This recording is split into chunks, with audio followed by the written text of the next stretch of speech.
In the vast silence of Antarctica, where the wind sings only the song of death, 7 members of the Hope Research Base had survived for 6 long months. The team was led by Dr. Arian. There were 2 assistant researchers, 1 doctor, 2 logistics specialists, and Ronnie Saw. Ronnie was physically disabled, born with spina bifida, but his mind and perception were as hard as diamond.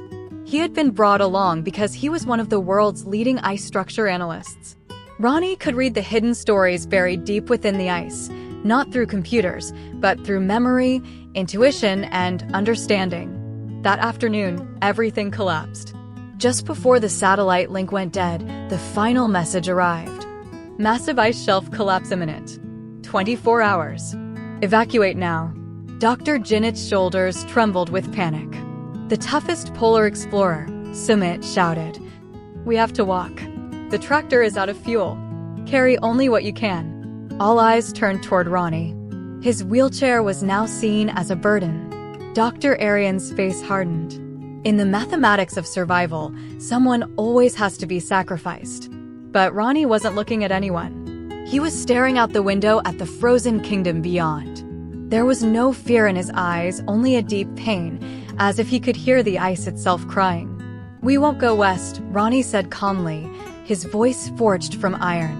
"There's a vast hollow beneath the ice there. Satellite data and the fracture patterns stored in my memory confirm it. Going that way means death." "Then what's the alternative?" Sumit snapped angrily. Ronnie opened his notebook. Inside were detailed hand-drawn maps, every crack, every ice layer marked in colored pencil. "Northeast. There's a narrow, abandoned ridge. I found it in a report from a Russian expedition 15 years ago. That's our only way." But there was one problem. The path was so narrow that a wheelchair could never pass. Everyone looked at Ronnie. In that silence, Ronnie himself broke the moment. "I can't go with you," he said, acceptance in his eyes. "Take my notebook and maps. They'll guide you. Leave me here." Dr. Jinnit screamed. "No, we're not leaving anyone behind." Dr. Arian stood frozen, facing the hardest decision of his life. Then Ronnie spoke again. "Don't waste time on me, but I have one request. In my bag, there's a camera. Inside it is my daughter's photo. Tell her her father loved her very much. And tell her her father could still see the ice clearly, right to the very end." For a moment, the world went completely still. Then Dr. Jinnit stepped forward. She dropped her own heavy-duty backpack. "We'll break the wheelchair. We'll build a sled. You'll be our eyes, and we'll be your legs."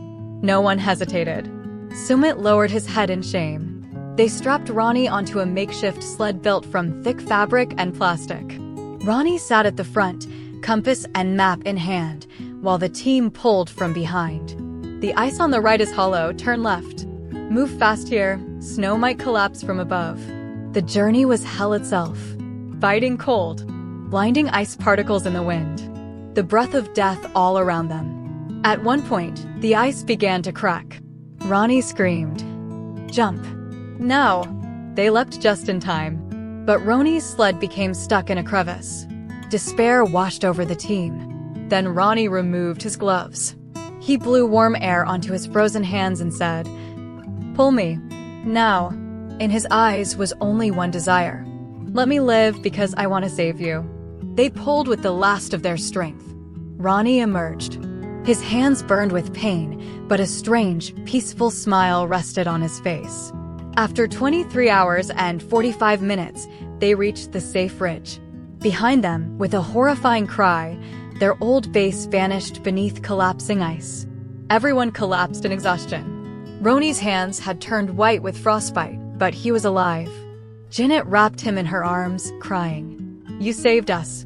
Ronnie replied softly, his eyes heavy with fatigue. "No, we survived because you broke the idea that I was a burden. You became my legs, and I became your eyes." Moral: human ability is never defined solely by physical strength. True strength is born from the mind, intelligence, experience, and human values. Society often views physically disabled individuals as burdens, but this story reminds us that when the body stops, thought and vision can still lead the way. Ronnie's limitations were in his body, but his wisdom, Courage and selflessness pulled the entire team back from the edge of death. And when the others shattered their fear and ego to trust one another, they became truly human. No one is complete alone. Someone is the eyes, someone the legs, someone the heart.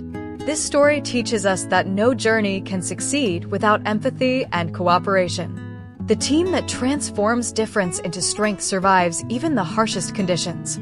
True humanity is standing beside one another, especially when standing itself is the hardest thing to do.